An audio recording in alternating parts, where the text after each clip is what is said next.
Joanna. Thanks for joining me today. So with the current COVID pandemic situation, there are many people whose mental health has been greatly affected. I have two very special guests with us today to share about gender-based mental health issue. Here we have Claudia and Azhar. Hi Claudia, thanks for joining us today. Could you tell us more about yourself? Hi Joanna. So thank you for having me here. So I'm Claudia. I'm 26 years old this year, and I'm a new working adult because I just graduated a few years back, and I've been working for about 2 years now. Previous job I was at the Ministry of Social and Family Development, MSF, and in my job I do come across a lot of needy families, and the National Care Hotline, which was launched last year in April, where many people had to call in because they were feeling depressed during the pandemic when many people lost their jobs and they were struggling with financial issues. Thanks for sharing, Claudia. So I understand that you have a friend with mental health issue. Do you think you can share with us the experience about it? So yes, I do have a friend with mental health issues. She has been suffering from these issues for about 8 to 9 years now, ever since she was in junior college. So because of her depressive episodes, she wasn't able to complete her A-levels. And the other mental health issues she was suffering from were depression, bipolar disorder, and after that, eating disorder. Previously, we had two ladies who had eating disorders cancer interview with us. So what do you think about this situation? I can understand where they're coming from because there's a lot of practical concerns that they are worried about. Like people's judgment. Another more important one is the employment prospects. Because if you have applied for jobs before, there will be a contract that you have to fill out, and they will ask you, are you suffering from any mental health issues? And these kind of things, I do think is very confidential and very personal. But they actually ask it in a job. They're definitely worried about all these things, if they actually come onto a public platform and share their struggles. Back then, she was suffering from depression because of school-related issues like stress from studying, and also some issues with her friends back then. So back then, she had a relapse that was very bad, that her parents had to send her to the IMH for treatment, and there she stayed for 10 days. She had to take medication to control the illness, right? And then because of the medication, it causes her to put on quite a bit of weight. So because of the weight gain, she resorted to taking a lot of slimming methods. She tried a lot of slimming methods, like buying laxatives to control her weight. And then sometimes at night she will also binge eat because she didn't eat enough in the day. It actually happened from the point where her parents sent her to the IMH because she was suffering from a very bad episode. So after that, she met some medical professionals there and friends from suffering the same issue. So after that, she was able to seek counseling on her own and go for therapy, where the counselor was able to help her through her journey. So what are some misunderstandings that people have about eating disorders? The eating disorder is not an illness that can be seen on the outside. So it does not receive as much attention as all these illnesses. But if you hear of I have an eating disorder, for me, what comes to mind is this person must be attention-seeking or self-entitled because she's so obsessed with how she looks and posting good photos of herself online. But actually, that is not the case because eating disorder can be very life-threatening, and sometimes it can even be hereditary. So you do think that women got judged based on their physical appearance? Yes, definitely so. As you can see, so many advertisements out there are being targeted at females. Women tend to shop more, and we tend to be more obsessed with our bodies, and because the media is also always portraying a lot of female related messages out there, and they're telling us you have to get the hourglass figure, and there's so many clothes out there. Somehow the fast fashion industry is also contributing to women trying to fit into those clothes that they see their celebrities wear. So any final last message to the viewers? Beauty comes from within, and it's about the human strength, not about outer beauty only. So I encourage you to go to the library and actually read more books. I actually borrowed this book called Body Positive Power because I want to understand what my friend is going through. Learn how to be at peace with yourself and also with criticisms and everything, because everybody is different. There's no one size fits all body, and make your body fit the clothes. You should find clothes that fit your body instead. So I want everyone to be happy and beautiful. Thank you, Claudia. Next up, we have Azhar to share more about his mental health issue. Hi Azhar, thank you for joining us. Can you tell us more about yourself and also the mental health journey you are at now?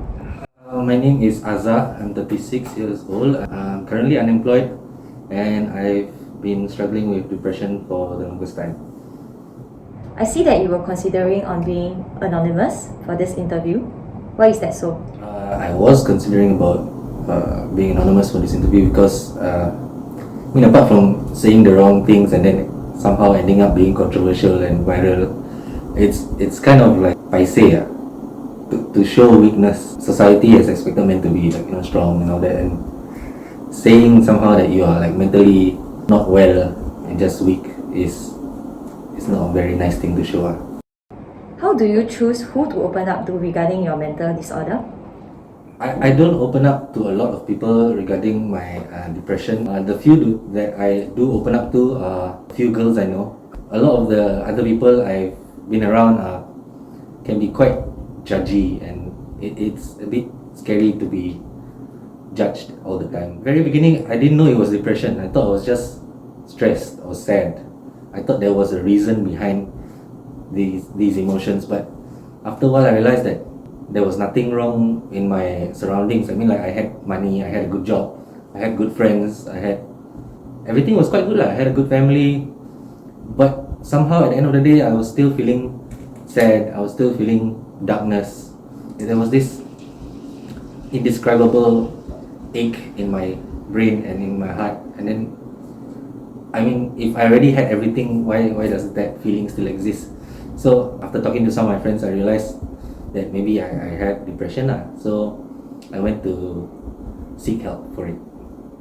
So at which point did you decided to seek treatment? Sometime in 2010, I don't really quite remember, but there was this one point where it felt like I had nothing, and I couldn't get out of bed, I couldn't eat. I'm a musician and I couldn't write my music. There was no joy in playing anymore. I didn't want to meet my friends. So I went to the polyclinic and told the doctor that I think I have depression. He gave me some meds and then he referred me to the hospital, and then the hospital referred me to IMH. I didn't end up going to IMH. I had help from the previous two institutions, which was the polyclinic and the hospital. Other than that, the most help I've ever gotten is from my close friends, just a few of them who's always been there to give me a listening ear and support me. So how hard it is to go through a depression?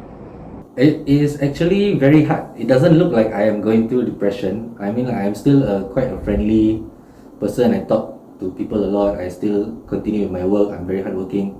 I'm stuck at this point because I cannot find the drive to do more than I could have been doing, because it's a struggle. Every day I wake up and then I'm thinking, like, why should I even try?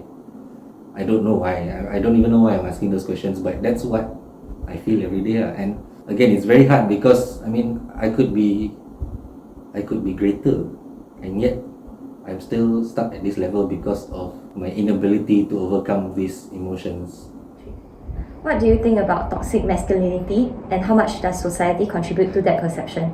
Toxic masculinity is a very big thing in every aspect of life. I've been working for a very long time. In almost every industry that I've been in, there is always that idea that men are supposed to be better than women and that men are supposed to be strong. I've been in organizations where colleagues say that, why are you crying? Why are you so weak? I mean, like, you're a man, come on, man up. Like, they will say stuff like, no, like, girls are bad drivers, men are supposed to be better drivers. I mean, like, how is that fair? I mean, that kind of pressure for me to perform, even though I might not know what to do for this particular task, but you saying that just because I'm a man, I'm supposed to be able to do it, it's just very pressuring. It's very unhealthy, and it's everywhere. It's not just in my industry, it's literally everywhere. I was speaking with Claudia about the pressure on women to look good. So as a man yourself, do you think men contribute to this view? And what more can men do to change this perception? I don't think it's just a specific gender problem. I don't think men is the only problem. I think there's a generation that promotes this idea. I still have friends who are girls whose parents tell them, you as a girl, as a woman, your job is to look pretty and be able to cook. So the problem is there, but I don't think it's a male specific problem. I think it's a generation problem. There's this generation right now that our parents are teaching these things to the current generation and the younger kids.